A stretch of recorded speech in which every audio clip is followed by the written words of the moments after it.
Your mind is pulled in 10 different directions before you even finish your first coffee. Endless notifications, urgent demands, and the quiet dread that you are drifting further from what truly matters to you. This scattered feeling is the exact opposite of focus, and it drains the life from your most important goals. But what if you could install a mental filter, one that instantly silences the noise and locks your attention onto your single most important mission? Ancient Stoic philosophy offers exactly that, a 2,000-year-old operating system for unwavering focus. In the next few minutes, you will discover 25 powerful Stoic realizations that act as mental armor against distraction. These are not abstract ideas, they are practical tools used by Roman emperors and modern leaders to cut through chaos.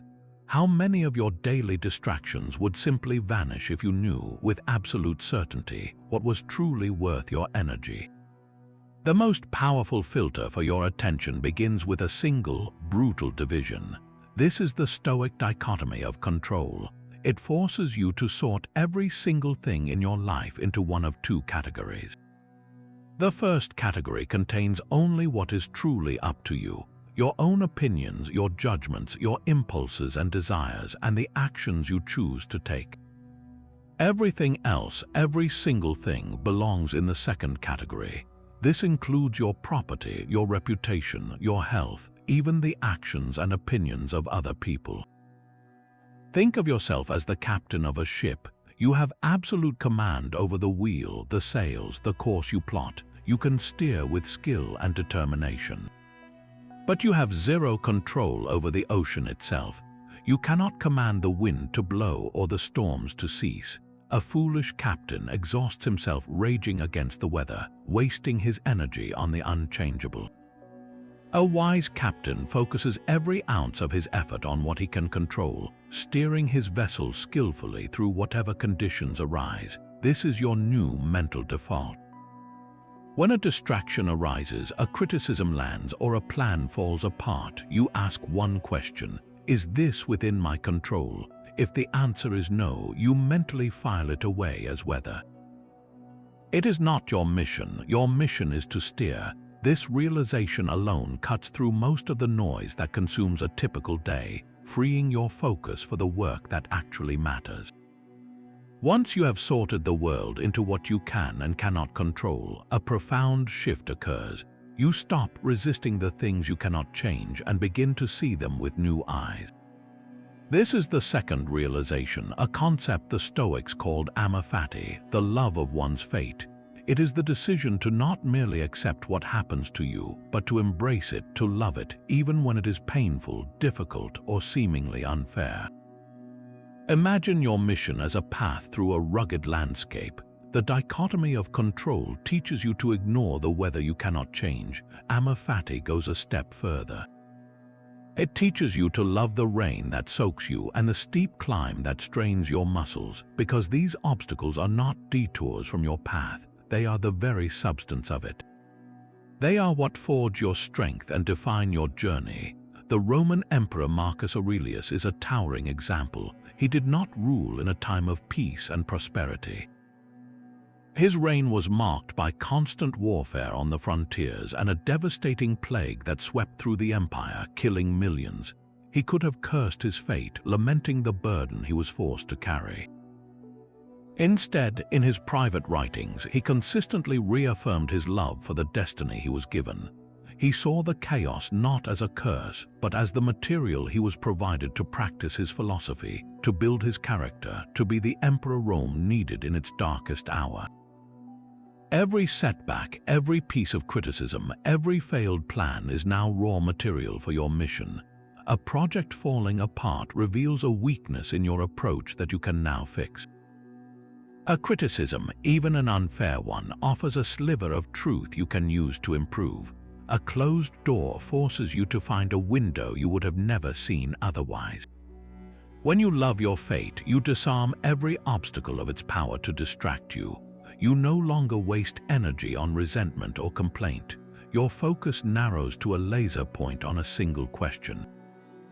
How does this, exactly as it is, help me move forward? This mindset transforms your entire relationship with reality, turning every moment, especially the hard ones, into fuel for your purpose.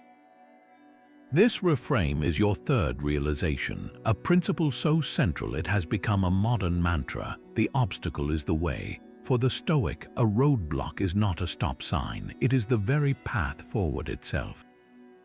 Every barrier you encounter, from a minor inconvenience to a catastrophic failure, presents a choice. You can see it as a wall, something that blocks your progress and forces you to turn back. Or you can see it as a door, an invitation to develop a skill, a quality, or a creative solution you did not know you possessed. The obstacle itself becomes the training ground where your mission is forged. Think of a river meeting a boulder. The water does not stop and complain about the unfairness of the rock. It does not waste energy trying to wish the boulder away. It simply finds a way around, over, or through, and in doing so, it becomes stronger, more focused, and more determined in its course. Your obstacles are your boulders. A failed business venture is not just a loss, it is a masterclass in market realities and personal resilience. A difficult conversation you have been avoiding is not a threat, it is the gym where your courage gets a workout. A sudden change in plans is not a derailment, it is a test of your creativity and flexibility. The Roman Emperor Marcus Aurelius faced betrayal from his most trusted general. He could have viewed this as a devastating personal failure and a threat to his power. Instead, he treated it as an obstacle on his path. It forced him to become a more discerning judge of character, a more strategic military leader, and a more resilient ruler. He used the betrayal, the obstacle, to become better at his mission. Your mission is no different. The next time a plan shatters, do not ask why this is happening to you. Ask what this obstacle is training you to become. Is it teaching you patience or resourcefulness, or perhaps a more careful planning process? This shift in perspective turns every setback into a setup for a greater comeback, directly fueling the purpose you are so focused on. Death is a whisper that sharpens every choice you make. The fourth Stoic realization, memento mori, asks you to hold that whisper close, not as a dark shadow, but as the brightest light to guide your path. It is the simple, undeniable fact that you will die, that your time here is limited and utterly precious. This is not a morbid fixation, it is the ultimate tool for focus. Imagine standing at the edge of a vast, open field with an infinite number of paths winding through it. Without a sense of time, you might wander aimlessly, chasing every butterfly, exploring every inviting side trail. But the moment you know your day in the field must end at sundown, your entire perspective shifts. You instantly stop looking at the butterflies. You look at the horizon, you choose the one path that leads to the view you most want to see, and you start walking with purpose. Remembering your mortality is that sundown. It forces you to ask, is this task, this worry, this argument worthy of my limited and irreplaceable day? It ruthlessly eliminates the trivial. The need for approval from people who do not matter fades. The obsession with minor setbacks evaporates. The temptation to procrastinate on your most important work becomes unthinkable. Your mission is that view on the horizon, and memento mori is the constant, gentle reminder that you only have so much daylight to reach it. The Roman Stoics kept skulls on their desks and slaves whispering "remember you must die" in their ears during victory parades. They were not celebrating death, they were deflating their own egos and cutting through the illusion of endless time. They used the certainty of the end to fuel the urgency of the present. You do not need a skull on your desk, you just need to carry the question with you each morning. If this were my last day, would I be spending this hour, this conversation, this effort on my true mission? The answer will cut through distraction like nothing else, ensuring that your focus remains locked not on what is easy or comfortable, but on what is essential. Your life becomes a focused arrow shot toward a target you have chosen, precisely because you know the bowstring can only be drawn back once. your mission could vanish in an instant. The Stoics called this premeditatio malorum, the premeditation of evils, and it is your fifth realization for unbreakable focus. This is not about pessimism or fear. It is a mental fire drill, a deliberate practice of envisioning the loss of what you hold dear. You close your eyes and you visualize your business failing. You feel the sting of a crucial project collapsing. You imagine the heartache of a cherished relationship ending. By mentally walking through these potential disasters, you accomplish three profound things. First, you rob the future of its power to shock you. The anxiety that normally swirls around what might happen loses its grip because you have already faced it in your mind. You have already felt the emotions and considered your response. When a real setback occurs, it feels familiar, manageable, almost expected. Your focus does not shatter into panic, it remains steady and clear. Second, you forge immense emotional resilience. Each mental rehearsal is like strength training for your composure. You are building the inner fortitude to face actual difficulties without being overwhelmed, ensuring that your mission continues even when circumstances turn against you. And third, this practice violently reignites your gratitude for the present. The moment you open your eyes after imagining the loss of your health, you feel a surge of appreciation for the simple ability to breathe easily. After visualizing professional ruin, the computer screen and the to-do list in front of you transform from burdens into privileges. You stop taking your foundation for granted, which makes you far less likely to be lured away from your path by a simple desire for comfort or a fear of losing what you already have. Your mission becomes your anchor, not because you are guaranteed success, but because you have already made peace with the possibility of failure and found a reason to continue anyway. External chaos is a constant, a storm that will always rage outside your walls. But inside, you have the power to build a fortress of such strength that the noise cannot penetrate. This is your sixth Stoic realization, that your mind is your ultimate fortress, and its walls are built not of stone, but of disciplined thought. The world can throw its worst at you, failure, criticism, even loss, but your focus and inner peace remain unshakable if you have fortified your mind. The key is understanding that you are not your thoughts. You are the observer standing just behind them. A distracting or negative thought arises, a wave of anxiety about a meeting, a flash of anger at a comment. The untrained mind gets swept away by that wave, tumbling in the chaos, losing all focus. The disciplined mind simply watches the wave come, acknowledges its presence, and lets it pass without being carried off. This is the practice of mindful observation. You learn to see a thought not as a command you must obey, but as a piece of weather passing through the sky of your mind. You label it, that is a worry, that is a desire for comfort, that is a fear of failure. By naming it, you create a tiny space between the stimulus and your response, and in that space lies your freedom and your focus.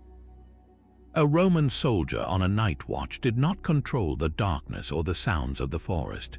His duty was to control his attention, to remain vigilant on the perimeter, not to be spooked by every shadow or distant howl. Your mission is your perimeter. When a distracting thought, a wave of panic about finances, or a bitter memory tries to scale the walls, you do not fight it head-on.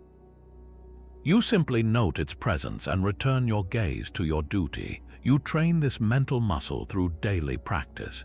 Each time you feel the pull of distraction, you pause. You take one deep breath and ask, is this thought serving my mission? If the answer is no, you consciously release it and redirect your attention back to the single task in front of you. This is how the fortress is built, brick by brick, moment by moment. It is the ultimate act of taking control of the only thing that is truly yours, your own mind, ensuring that no matter what happens outside, the flame of your purpose burns steady and bright within. Your mission finds its deepest anchor not in what you achieve, but in who you become in the process. This is the seventh Stoic realization, a radical idea that redefines success itself. The Stoics declared that virtue is the sole good. Everything else we chase, wealth, health, reputation, even our own lives, they classified as preferred indifference. They might be nice to have, but they are not truly good because they are not entirely within our power to secure or keep. True good, the only thing that is always and completely up to you, is your own moral character, your virtue. This virtue is built on 4 pillars. The first is wisdom, the ability to see the world clearly, to navigate complex situations with sound judgment, and to discern what is truly within your control. The second is courage, which is not the absence of fear, but the strength to act rightly in the face of fear, hardship, or uncertainty. The third is justice, your duty to treat every person with fairness, kindness, and integrity in all your dealings. And the fourth is temperance, the self-discipline to exercise moderation, to master your desires and impulses so they serve your purpose rather than derail it. When you make the pursuit of this fourfold virtue your mission, your focus undergoes a fundamental shift.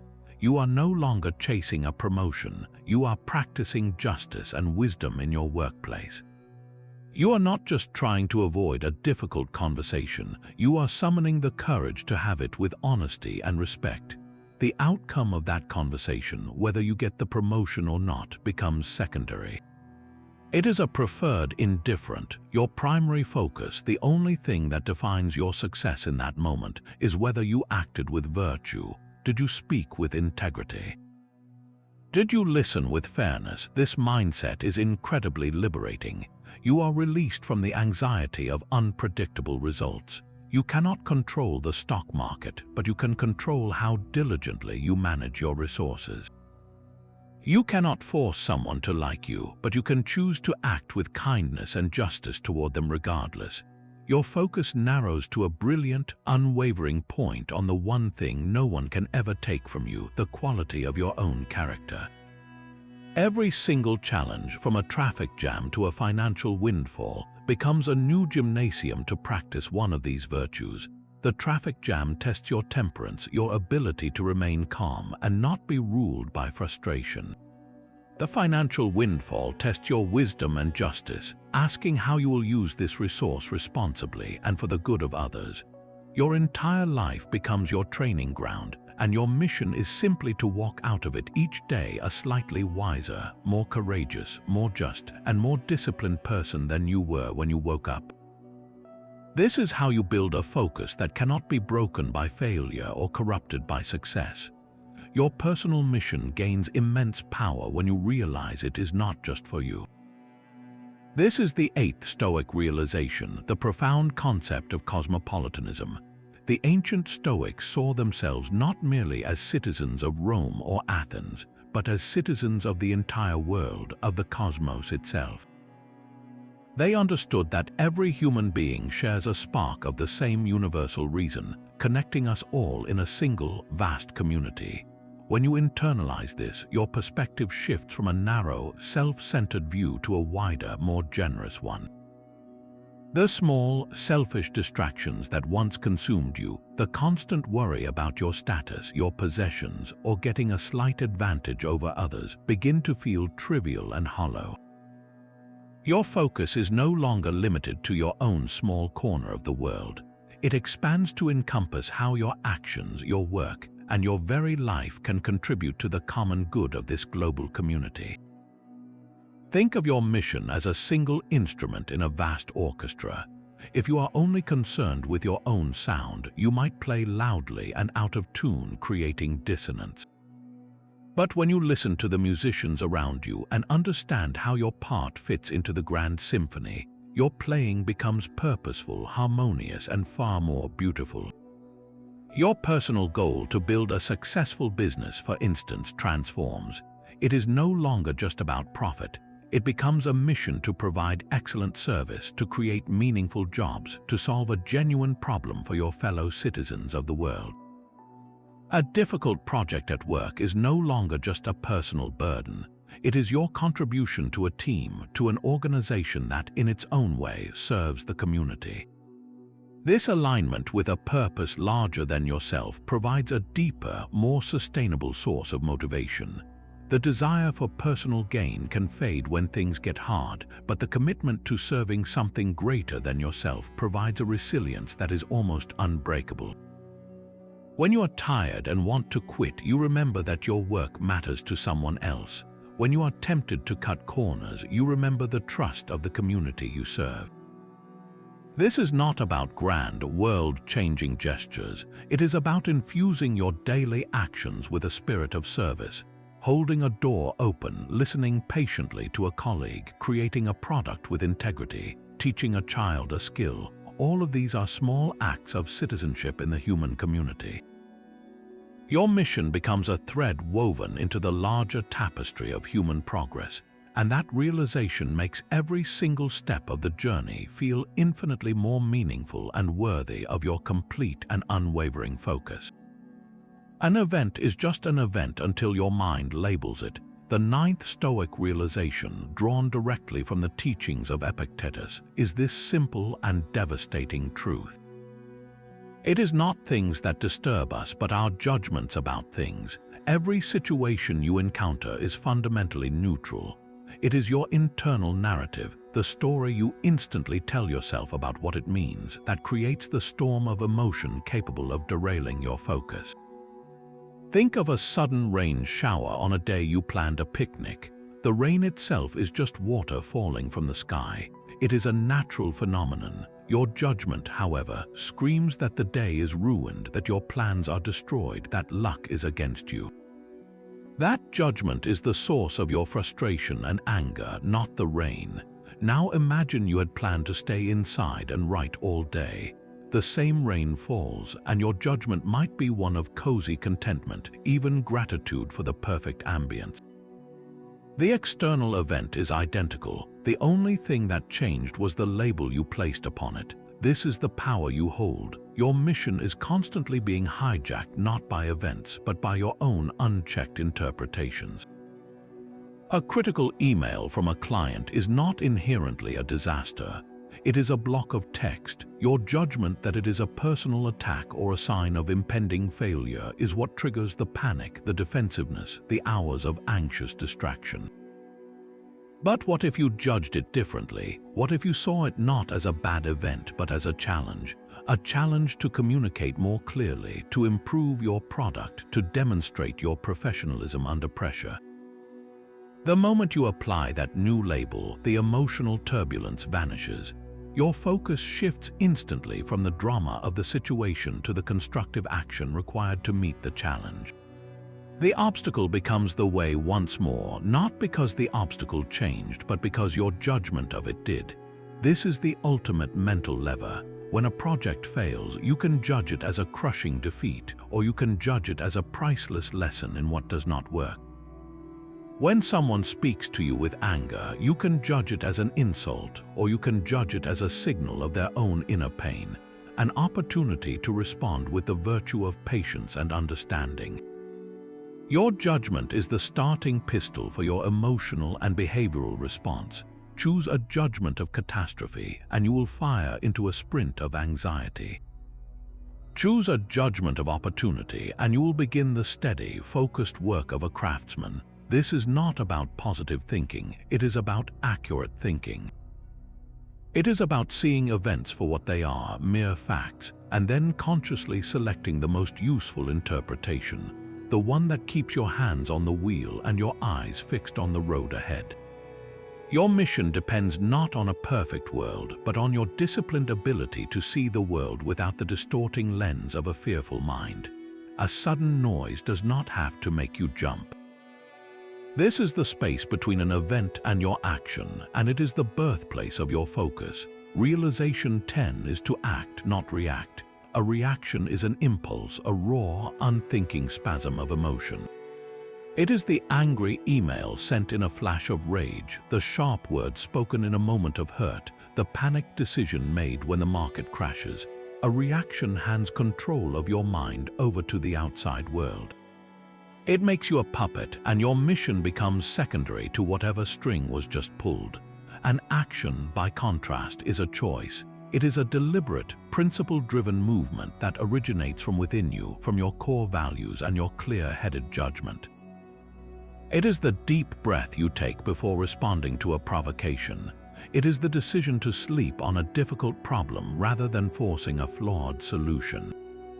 It is the calm, strategic adjustment you make when a plan fails. The Stoic prepares for this moment not when the crisis hits, but long before, through the daily study of philosophy. You do not wait for the storm to learn how to sail. You practice in calm waters, ingraining the principles of wisdom, courage, and temperance so deeply that they become your automatic response. When a piece of bad news arrives, your trained mind does not immediately flood with panic. It pauses. It accesses the mental library you have been building. It asks, what is within my control here? What virtue does this situation require? What would a wise person do? And then, from that place of centered clarity, you act. You are not thrown off course by the provocation because your course is not determined by external winds. It is set by your internal compass. Your mission is your true north, and every action you take is a deliberate step in that direction, not a frantic lurch caused by the latest wave to hit your ship. This is how you move through the world with an unshakable focus, not as a leaf blown by the wind, but as a river carving its own path through the landscape, steady, powerful, and directed by its own inherent force. The applause of the crowd is a fickle master. It can roar to life in one moment and fall utterly silent the next. If your mission is built upon the shaky foundation of other people's praise, you have handed them the remote control to your focus, allowing them to switch your motivation on and off at their whim. This is the trap of external validation, and the 11th Stoic realization offers a powerful escape. True, unbreakable focus comes from seeking inner wealth, not the hollow currency of status or material display. The Stoics saw the pursuit of fame and luxury as a form of slavery. You are chained to the opinions of others, forced to constantly adjust your actions, your words, and even your desires to win their approval. This is an exhausting, endless chase that pulls your attention in 1,000 different directions, all of them away from your core purpose. Imagine an architect who designs a building not for its structural integrity and beauty, but solely to win an award. Every decision becomes corrupted. Will the judges like this window? Is this material fashionable? The final structure may be impressive to others, but it is often weak, impractical, and a poor reflection of the architect's true skill. Your mission is your architectural masterpiece. When you build it for the approval of a committee that does not share your values, you compromise its very foundation. The Stoic alternative is to redirect your pursuit inward toward the cultivation of an unassailable inner wealth. This wealth is built on the currency of wisdom, the quiet dignity of integrity, and the deep, steady current of self-respect that comes from knowing you acted rightly, regardless of the outcome. Your measure of success shifts from the fickle external world to the consistent internal one. You stop asking, did they like my presentation? And you start asking, did I present with clarity and honesty? You are no longer derailed by a lack of recognition because your sense of accomplishment comes from the quality of the work itself, from the knowledge that you lived up to your own standards. A writer who writes for bestseller lists is a prisoner to sales figures and reviews, his creative focus shattered by every piece of criticism. But a writer who writes for the sake of the truth she wishes to express, for the mastery of her craft, remains focused and fulfilled even if her book sells only a handful of copies. Her wealth is in the writing itself. This internal reorientation is the ultimate act of taking back your power. Your focus solidifies because you are no longer glancing sideways to see who is watching or what they think. Your gaze is fixed forward on the path you have chosen, guided by the inner compass of your own virtue. The chase for approval is a noisy, crowded marketplace. The pursuit of inner wealth is a quiet, private workshop where the real work of your mission gets done. Every person you meet is a trainer sent to the gym of your character.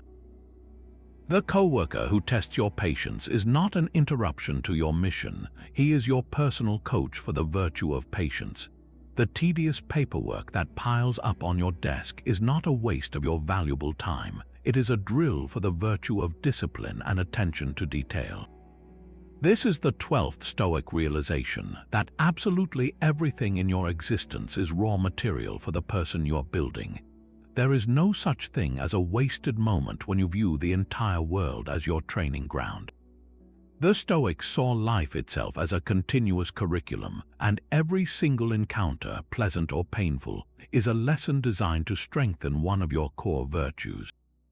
That frustrating conversation with a difficult relative becomes a masterclass in maintaining your composure and practicing understanding. The sudden change in your project deadline is not a disaster, it is a pop quiz on your adaptability and resilience.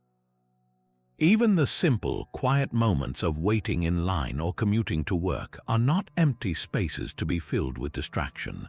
They are opportunities to practice the virtue of presence, to observe your own thoughts without judgment, and to recharge your focus for the mission ahead. This perspective fundamentally rewires your relationship with time and with other people.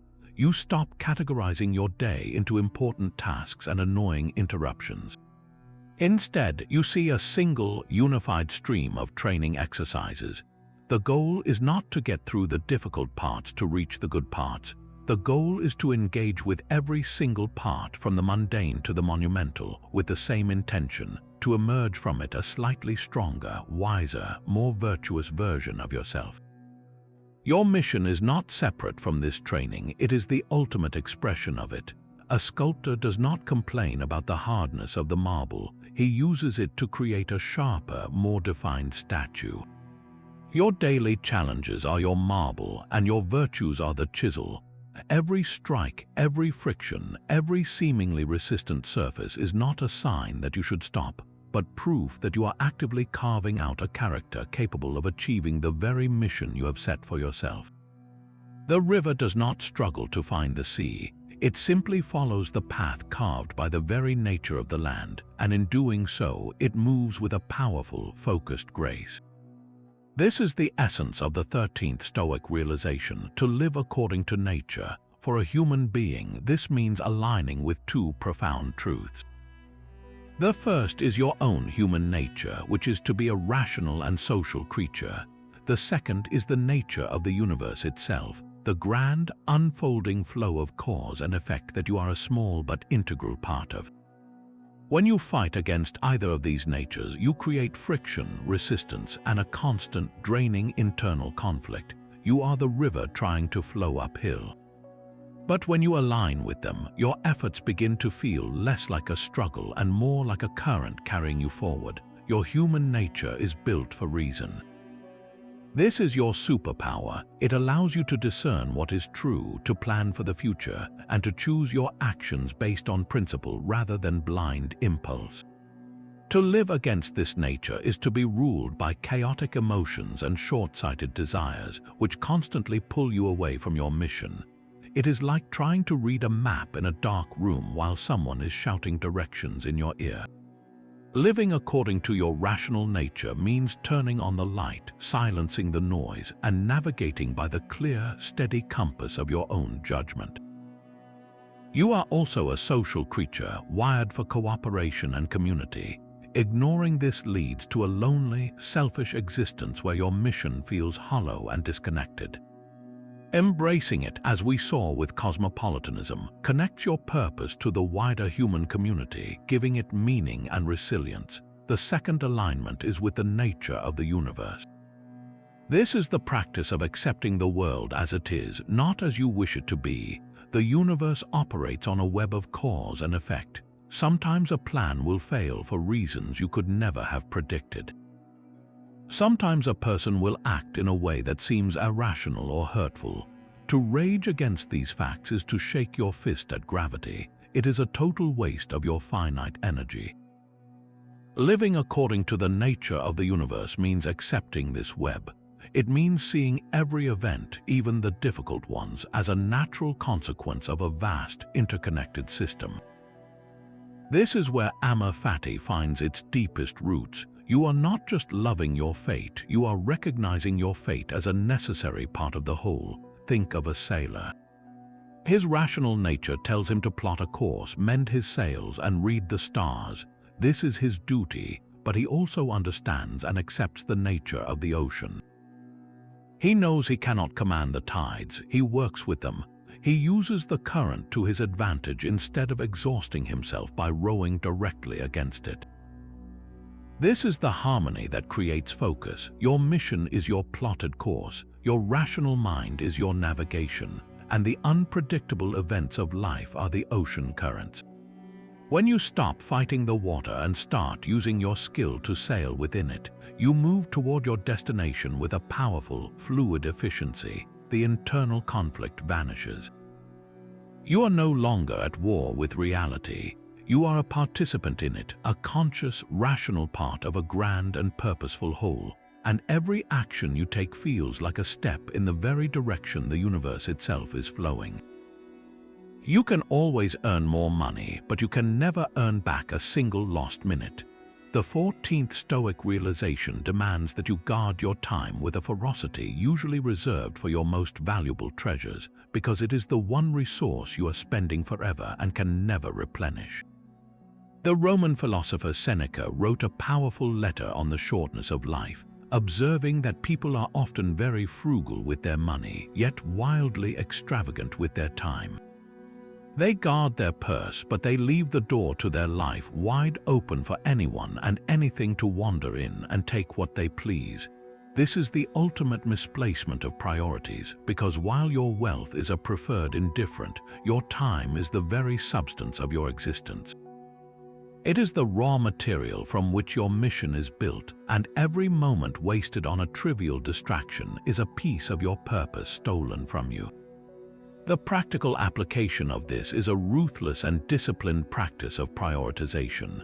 You must learn to say no, not with rudeness, but with the unshakable clarity of someone who knows the exact value of what they are protecting. A new request, an invitation, an opportunity arises. Before you say yes, you hold it against the light of your mission. Does this activity directly contribute to my core purpose? Does it help me build virtue? If the answer is no, your answer must be no. This is not selfishness, it is stewardship. You are the guardian of the one life you have been given, and you owe it to yourself and your purpose to spend its moments wisely. Treat your daily schedule not as a blank page for others to write on, but as a sacred vessel you are filling with only the most essential and meaningful actions. Imagine your attention as a fortress gate and every distraction as a visitor seeking entry. You are the sole sentry at that gate, and your duty is to ask one question of every knock and shout.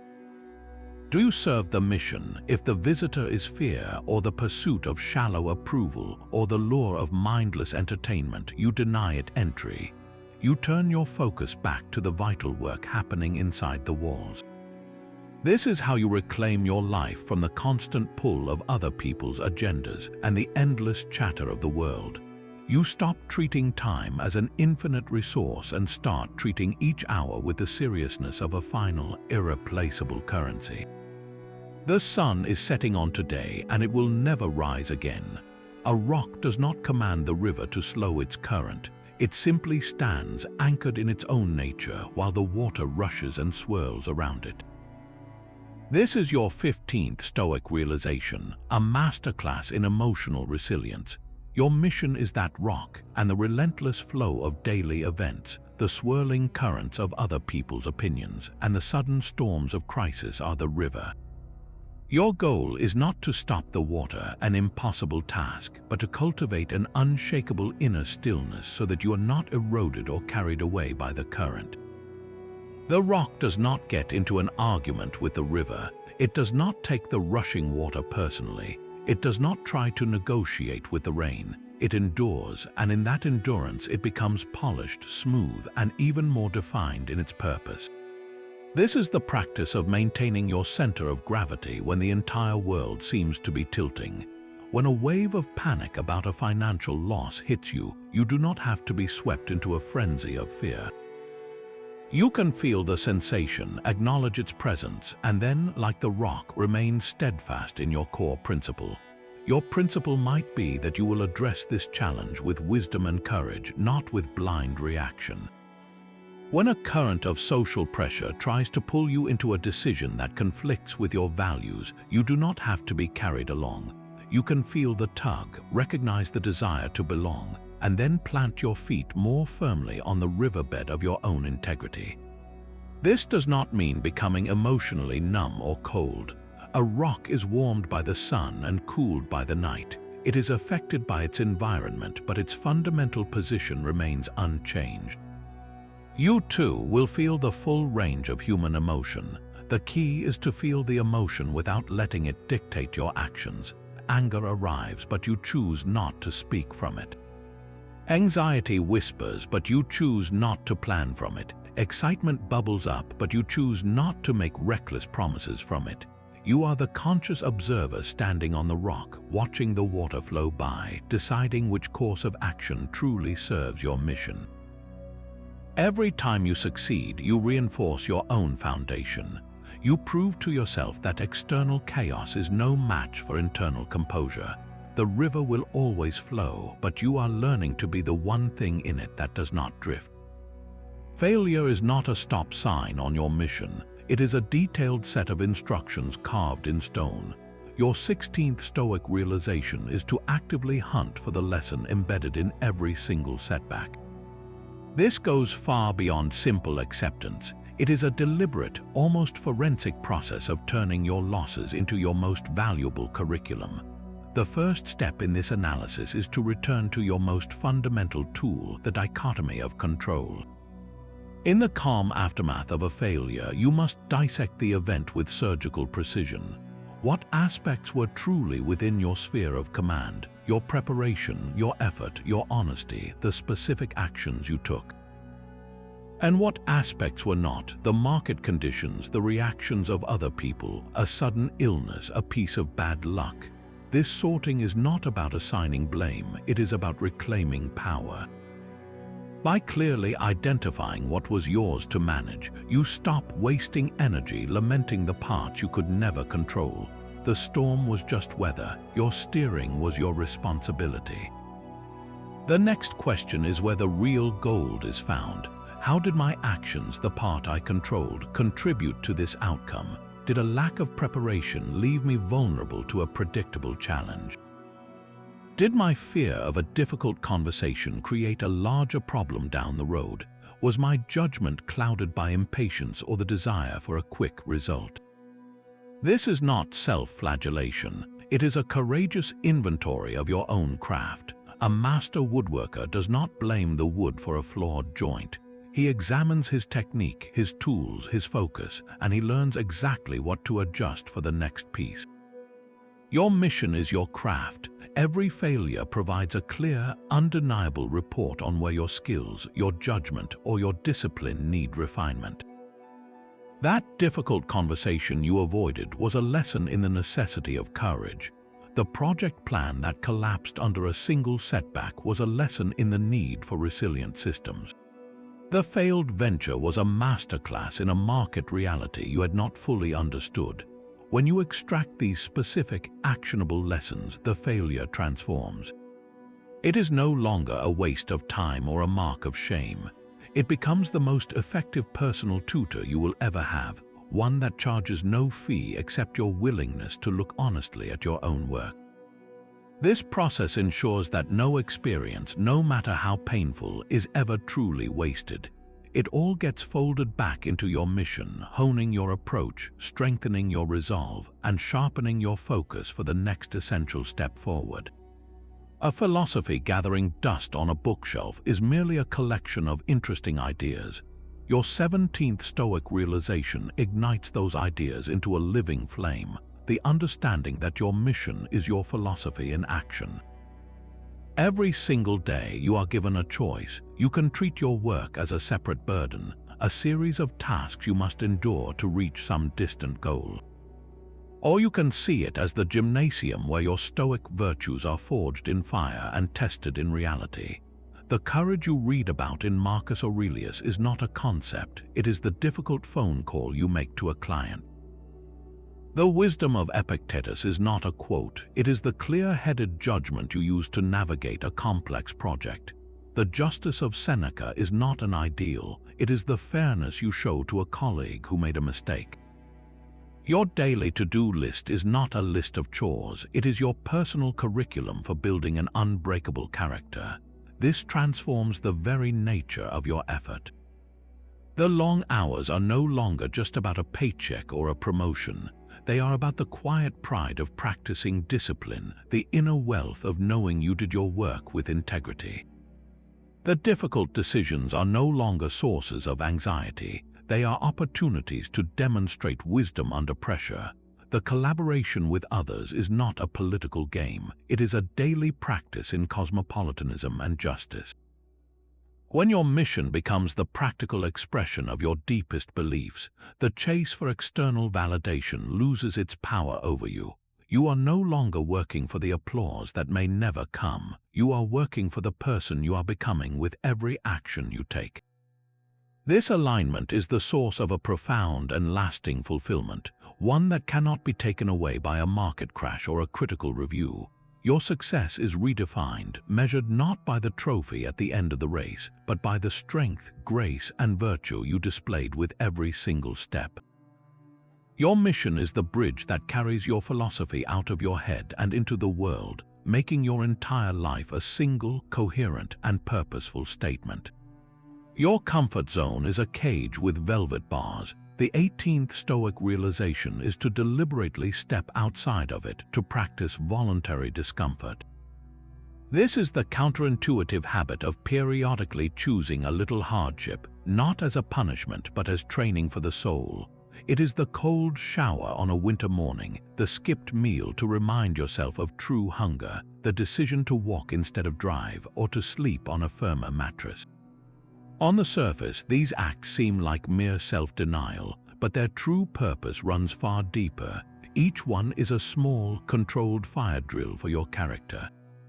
By willingly embracing a minor discomfort, you are building a powerful immunity to the fear of losing your comforts. You prove to yourself in a tangible way that your happiness, your focus, and your inner peace do not depend on perfect external conditions. A person who has never been cold lives in a quiet, constant dread of the winter, but a person who has voluntarily stood in the cold and found that they are still standing, that their mind can remain clear and their spirit steady, has shattered that fear. They have learned that their core self is independent of the thermostat. This practice directly fortifies your mission. When your project hits an inevitable rough patch, you will not be derailed by the sudden lack of ease. You have already trained for scarcity, for hardship, for minor suffering. You know that you can endure, that you can remain focused and effective even when the path is uncomfortable. Your resolve is no longer conditional on everything going smoothly. The Roman Stoics, many of whom were wealthy and powerful, regularly engaged in this. They would wear simple clothing, eat plain food, and expose themselves to the elements. They were not trying to become ascetics, they were conducting a vital stress test on their own contentment. They wanted to ensure that their wealth was a tool for their mission, not a prerequisite for their happiness. If your ability to focus shatters the moment your office is too warm or your lunch is delayed, you have handed control of your mission over to the most trivial of circumstances. But when you voluntarily practice discomfort, you take that control back. You declare to yourself that your purpose is stronger than your preference for ease. The next time you feel the pull of a minor luxury, consider choosing its opposite just for a little while. Feel the minor strain, and then observe the quiet strength that emerges on the other side. You are not depriving yourself, you are paying a small fee for an immense freedom, the freedom to pursue your mission no matter what the world throws in your path. Rising high above the bustle of your own life, you can see the entire landscape of your existence laid out below. This is the 19th Stoic realization, a powerful visualization practice the Romans called the view from above. Close your eyes for a moment and picture yourself floating upward, higher and higher. The building you are in becomes a tiny speck, then your entire city is just a pattern of lights. your country a shape on the globe, and the earth itself a fragile blue marble hanging in the immense silence of space. From this vantage point, all the noise and drama of your daily life simply vanish. The urgent email, the sharp word from a colleague, the minor setback that felt like a catastrophe, all of it recedes into an almost laughable insignificance. Your worries are not the center of the universe, they are fleeting whispers in an infinite expanse. This is not meant to diminish your mission, but to purify it. When you return your gaze to the ground, your focus has been recalibrated. The trivial distractions have lost their power to hook you. Your attention locks onto what is truly vast and meaningful, the legacy you are building, the virtues you are carving into your character, the contribution you are making to the human story. That difficult project is no longer just a source of stress. It is a single, purposeful stroke on a canvas that spans your entire lifetime. The opinion of a difficult person is not a verdict on your worth, but a momentary ripple in the long, steady river of your purpose. This practice is a mental reset button, washing away the dust of minor anxieties and leaving behind the polished stone of your true priorities. Your mission stands out in stark relief, not as a frantic daily chase, but as the quiet, central pillar around which everything else orbits. Your words are a finite resource, as precious and non-renewable as your time. Realization number 20 demands that you spend them with the same strategic care, mastering the Stoic discipline of speaking little and well. This is not about being shy or silent, but about ensuring that every word you release into the world serves a purpose, carries weight, and aligns with your mission. The untrained mind leaks energy through a constant stream of unnecessary speech, idle complaints, and reactive gossip. Each of these is a tiny betrayal of your focus, a small withdrawal from the mental bank account you need for your most important work. Think of your attention as a clear, still pond. Every frivolous word is a pebble tossed into it, creating ripples that disturb the calm surface and obscure your vision. The discipline of silence is the practice of holding your pebbles, preserving the clarity of your own mind. The first pillar of this practice is the power of deep listening. When you truly listen without already formulating your reply, you are not being passive. You are actively gathering intelligence. You learn about the person speaking, their motivations, their fears, and the true nature of the situation. This gives you a profound strategic advantage, allowing you to respond with wisdom and precision rather than a reflexive, poorly aimed retort. You conserve immense energy by not rushing to fill every silence with noise. The second pillar is the conscious avoidance of gossip and complaint. Gossip is the junk food of conversation. It provides a quick, cheap thrill but offers no nourishment and ultimately weakens you. It pulls your focus into the drama of other people's lives, distracting you from the work on your own. Complaining is even more insidious. It is the verbal reinforcement of your own powerlessness. By constantly vocalizing what is wrong, you are training your brain to see itself as a victim of circumstances, directly undermining the core Stoic tenet that your power lies in your judgments and actions. When you feel the urge to complain, that is your signal to pivot. Instead of saying "this is terrible," ask "what can I do about it?" You instantly transform a drain on your energy into a call to focused action. The ultimate test for any sentence is a simple two-part filter. Is what I am about to say both necessary and true? If it fails either test, it does not need to be said.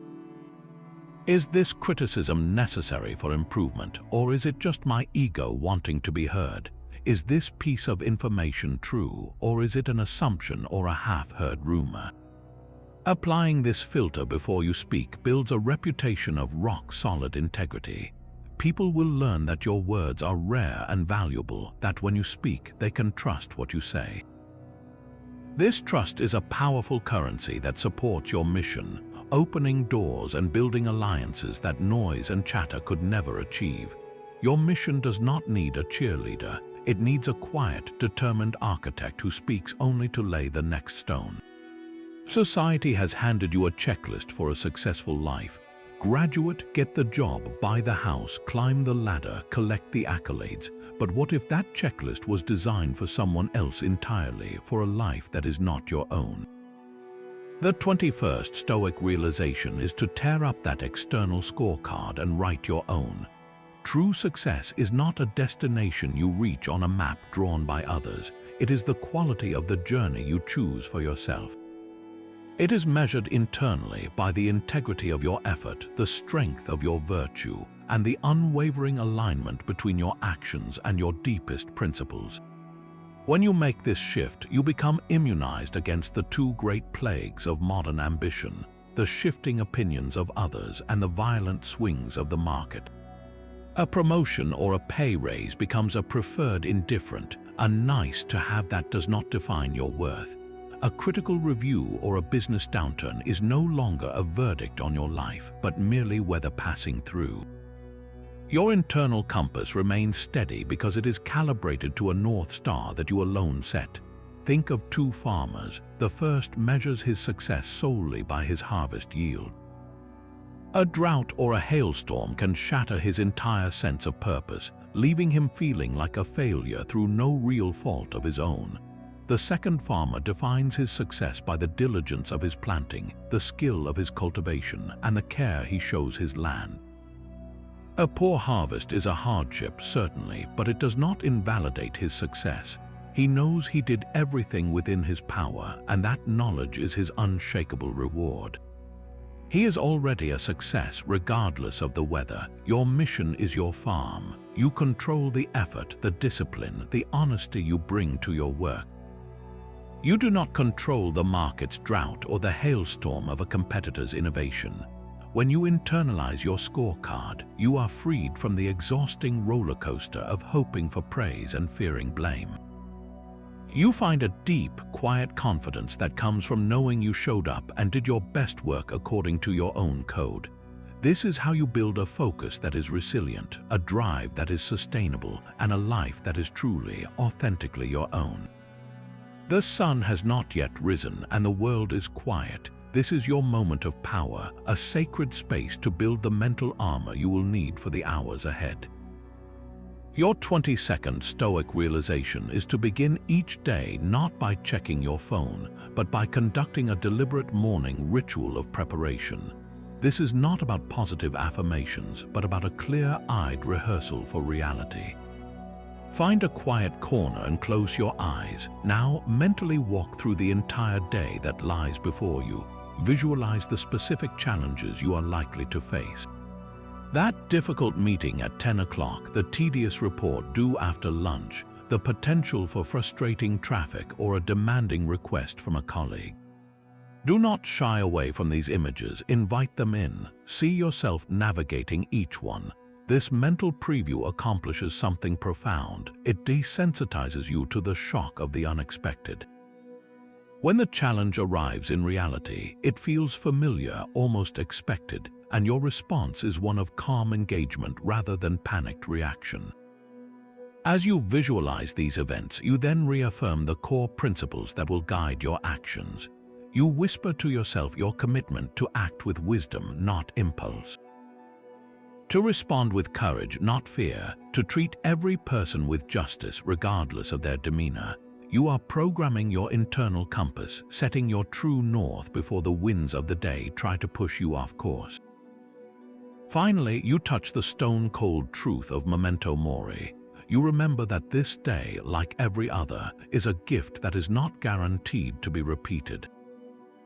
This is not a morbid thought, it is the ultimate focusing lens. It asks you with the dawn's first light if how you plan to spend these next hours is worthy of your one precious life. It silences the temptation to waste time on trivial disputes or shallow distractions. When you open your eyes, you are not merely waking up, you are suiting up. You step into the day not with naive optimism, but with the grounded confidence of a soldier who has already studied the map of the battlefield. Your focus is locked, your resolve is tempered, and you are ready to meet whatever comes with a steady hand and a calm heart. Every object in your home, every title on your business card, every relationship you cherish is merely borrowed. This is the 23rd Stoic realization, a practice of radical non-attachment that frees you from the terror of loss. The Stoics engaged with the world with immense passion and dedication, but they held everything with an open hand, not a clenched fist.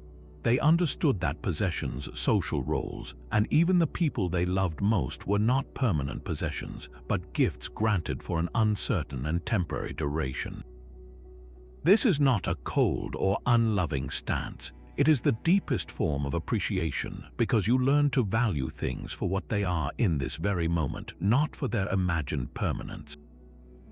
Think of walking through a magnificent art museum. You are allowed to admire the paintings, to be moved by their beauty, to study their technique, but you do not for a moment believe you own them.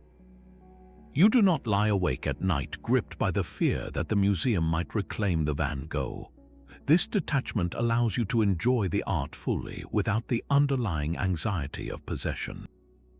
Now imagine your life is that museum. Your career is a stunning painting on loan. Your home is a sculpture you are curating. Your loved ones are precious, irreplaceable exhibits. You can pour your heart into appreciating them, caring for them, and honoring them, all while understanding that they are not yours to keep forever. This mindset severs the chain that binds your focus to the fear of loss. How many missions are abandoned because someone is too afraid to risk their comfortable job? How many creative projects are shelved because the artist is terrified of critical judgment, of losing their spotless reputation? When you know deep in your bones that your job and your reputation are on loan anyway, that fear loses its power. You begin to make decisions based on your purpose, not on your paranoia.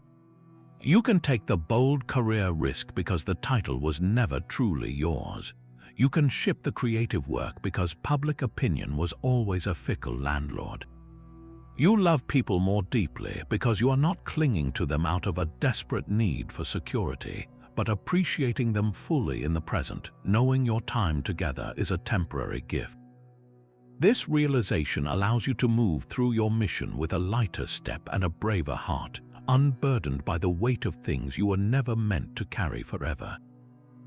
Contentment is a fortress you build from within, not a treasure you hunt for in the outside world. This 24th Stoic realization redefines the very idea of happiness, separating it from the passive waiting for things to go your way. Stoic contentment is not a lazy satisfaction or a resignation to your lot. It is an active, dynamic state of finding deep sufficiency and even joy in the present moment, precisely because you are engaged in the virtuous pursuit of your mission. Your sense of fulfillment is no longer chained to the roller coaster of results. It comes from the quality of your effort itself, from the knowledge that you are acting with integrity and purpose right now, regardless of what tomorrow brings. A gardener does not only find joy on the day of the harvest. His contentment is in the daily rhythm of tending the soil, in the careful planting of seeds, and in the patient weeding and watering. The harvest is a potential bonus, but his satisfaction is rooted in the act of cultivation itself. Your mission is your garden. When you derive your core contentment from the work, from the practice of courage in a difficult meeting or the discipline of focusing on a complex task, you disarm the world of its power to distract you with promises of easier pleasure. The chase for the next promotion, the next compliment, the next purchase, all of that noise fades into the background. Why would you need to chase a fleeting thrill when you are already fulfilled by the meaningful work in front of you? This does not mean you stop having goals or desires. It means your emotional stability is no longer held hostage by them. You can work tirelessly for a raise while being perfectly content if it does not come, because your true wage is the character you built and the skills you honed in the process. This active contentment is the final piece of mental armor, sealing your focus against the constant temptation to look elsewhere for a satisfaction that was always available right where you are, in the next right action your mission requires. Your life is the final block of marble, and every single day you hold the chisel. This 25th and final Stoic realization frames your entire existence as a work of art in progress, a masterpiece you are actively sculpting with every choice you make. Your mission is not a distant destination. It is the emerging form within the stone, the beautiful and purposeful shape you are revealing blow by deliberate blow. Each time you choose courage over comfort, you carve out a defined edge. Every moment you exercise patience, you smooth a rough surface. When you act with justice, you refine the proportions, and when you practice wisdom, you reveal the true grain of the material. Even the setbacks and hardships are not mistakes. They are essential parts of the sculpting process, the deep cuts that create shadow and dimension, making the final form more resilient and interesting. The daily grind is transformed from a series of chores into a sacred creative act.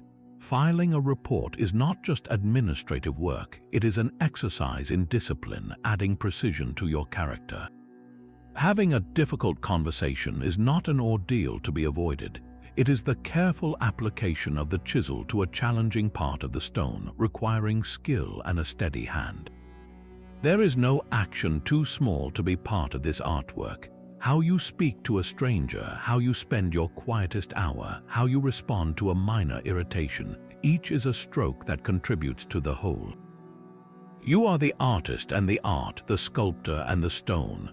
This perspective grants a profound dignity to your entire journey.